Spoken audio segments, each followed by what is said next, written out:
बुद्धं शरणं गच्छामि धम्मं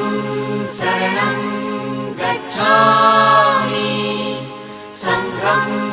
शरणं गच्छामि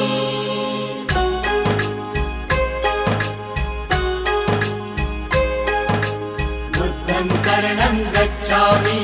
धम्मं शरणं गच्छामि संघं शरणं गच्छामि। त्याग मूर्ति तू शांत चित्त तू योग रूप संसारी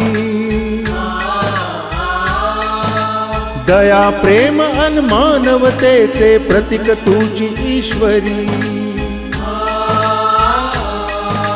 सिद्ध मूर्ती सिद्धार्थ गौतम सकलांचा स्वामी